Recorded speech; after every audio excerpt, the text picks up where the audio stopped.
हिरकणी सगळा रायगड पाहत होती. पाहत पाहत हिरकणीला उशीर झाला, अंधार पडू लागला, रात्र होत गेली, दरवाजे बंद झाले. हिरकणी जाते आणि हिरकणी त्या शिपायांना, त्या सरदारांना म्हणते, दादा दादा, माझं 6 महिन्याचं बाळ घरी आहे, हो माझ्या लेकराची ओढ मला लागले, ते भुकेलेला असेल, त्याला भूक लागलेली असेल, त्याला दूध प्यायचं असेल, त्याला त्याच्या आईची आठवण झालेली असेल, हो जायचंय. ती हिरा सांगते सेवकांना, विनंती करते की मला जाऊ द्या, पण ती सेवक सांगतायत नाही ग ताई, या स्वराज्याचा, या गडाचा नेम आहे, अंधार पडला की परत दरवाजे उघडले जाणार नाही, दरवाजा उघडता येणार नाही, तुला सकाळपर्यंत इथंच थांबावं लागेल आणि सकाळ नंतर तुला तुझ्या लेकराकडे जाता येईल. पण हिरकणीला राहावं ना, हिराला राहावं ना, आपल्या लेकराची ओढ तिच्या पाठीमागं धावत होती. बालकाच्या त्या आईची इच्छा आपल्या लेकराकडे परत होती, तिचं मन जागेवरती नव्हतं. बालकाच्या व्याप्ती मातेची चित्ती अवघी बालकाची व्याप्ती, त्या आईला मातेच्या चित्तामध्ये, सतत आईच्या चित्तामध्ये त्या लेकराच्या प्रेमाची आपुलकीची भावना येत असते. तिला वाटत होतं माझं 6 महिन्याचं बाळ घरी आहे, त्याला भूक लागलेली असेल, रडत असेल, दररोज याच वेळेला रडायला सुरुवात करतं. हिरा मनामध्ये विचार करते, माझ्या 6 महिन्याच्या बाळाकडे कसं जावं. म्हणून तिनं विचार केला की आपण या गडावरून खाली उतरायचं नाही, दरवाजे उघडू देत नाही, देऊ द्या, पण आपण लेकरासाठी जीव गेला तरी चालेल, त्या गडावरून खाली उतरायचं.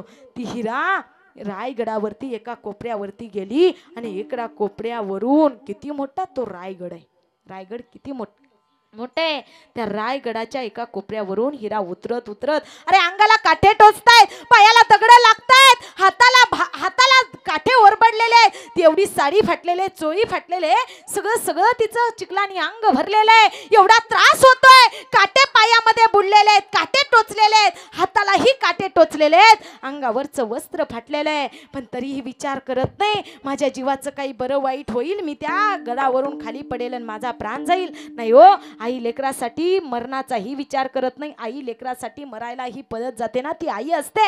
हिरा गडावरून खाली उतरत आली, उतरली गडावरून, पळत 6 महिन्याच्या बाळाजवळ गेली, बाळ रडतंय, बाळाजवळ गेली, बाळाला आपल्या हृदयाशी धरलं, बाळाला आपलं दूध पाजलं आणि बाळ रडायचं शांत झालं. तेव्हा तिच्या मनाला शांतता मिळाली, तिचं मन मुक्त झालं.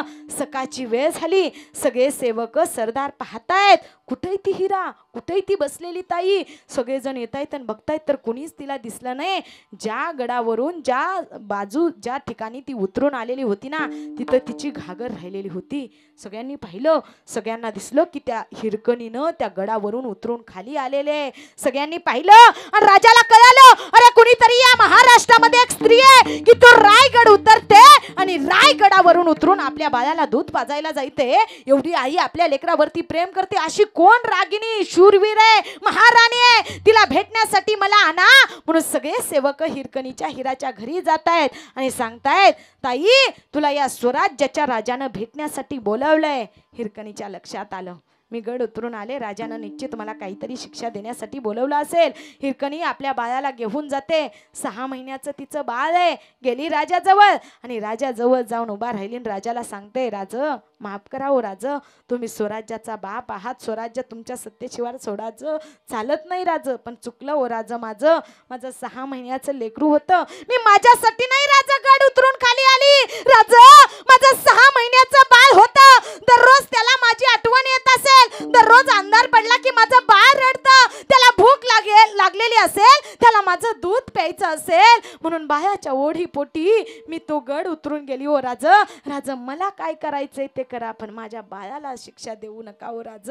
राज म्हणतायत, ताई तुला शिक्षा द्यायला नाही ग बोलवलं ताई, तू काही गुन्हा नाही केला, तर ताई तू शूर आहे, ताई तू राणी आहे ग ताई ऐक ना ताई, जोपर्यंत तुझ्यासारख्या अशा शूर स्त्रिया या महाराष्ट्रामध्ये आहेत ना, तोपर्यंत या महाराष्ट्राच्या स्त्रियांवरती कुणाचीही वाकडी नजर पडणार नाही. आम्हाला अभिमान वाटतो तुझा की तू हा गड उतरून खाली आले. ऐक ना ताई, तुला आम्ही तुझा सत्कार करण्यासाठी, तुला साडी चोरी करण्यासाठी बोलवलंय. माझ्या राजानं आदरानं तिचा मान सन्मान केला, साडी चोरी केली आणि त्या गडावरून जिथून ती उतरली होती त्या गडाला हिरकणी बुरुज असं नाव दिलं. ऐका, आई आपल्या लेकरासाठी काही करायला तयार होते. मग ज्ञानो